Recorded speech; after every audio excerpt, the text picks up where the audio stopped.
Welcome back to The Price of Business. I'm your host, Kevin Price, talking to you about you and your business. This is going to be a best of radio segment for Price of Business TV, and delighted to have my good friend Senator Rand Paul on the program, a senator from Kentucky, running for the Republican nomination for president, and he's an old friend of mine and a relatively new friend of the program, but look forward to many more conversations in the months to come.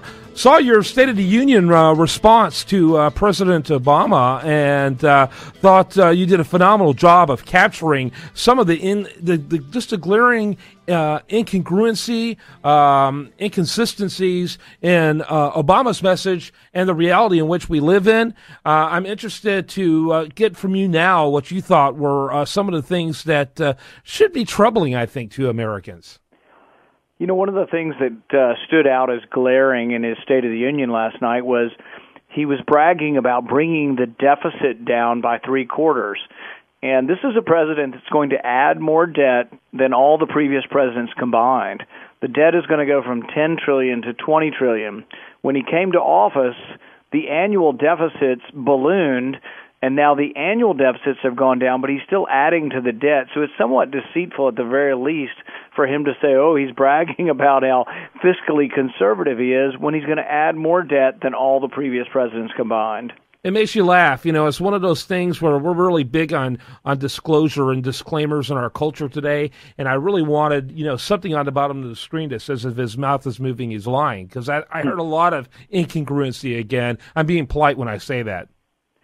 Well, and he also went on to say that we have the strongest economy we've had in a generation, and I think that anybody who's out there getting out of college, looking for a job, trying to find a job that pays well enough to pay your student loans, and then anybody who's out there buying groceries knows that really real median household income has gone down about 10% in the last 15 years. It's not all his fault, but this is really a relatively weak market out there. If you look at labor participation, the percentage of people who are actually working, it's at the lowest that it's been since Jimmy Carter. So I think he wanted to preach a sense of optimism, but I think it's a false sense of optimism. Right. It's easy to have 5% unemployment when another 5% that would normally be considered unemployed have given up.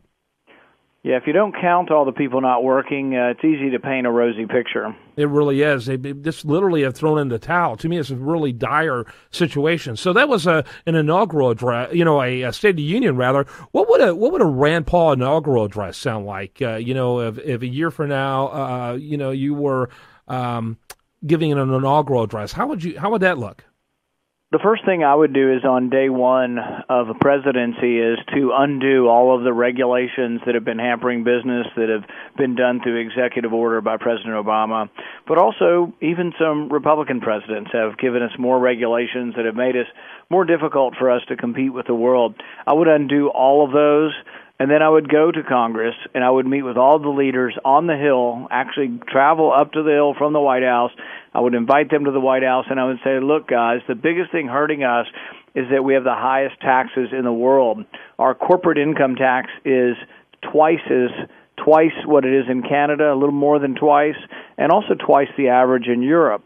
So we're losing businesses every day. I would say immediately, let's lower the tax rate. We got to lower the tax rate if we want to be competitive. I would say we've got to get rid of the regulatory burden, and I would actually send down to Congress a budget that balances. Yeah, very good, very good. We got to take a quick break here. We're going to come back with more. I'd like to talk about how your strategy is going in pursuit of the White House, as well as some other issues. Talking to U.S. Senator Rand Paul. He's from Kentucky. We go way back. We go back to Young Conservatives of Texas days, and really delighted to be able to have him on the program. I want to remind you, best content here can be found over there at usdailyreview.com, and you're listening to and watching The Price of Business.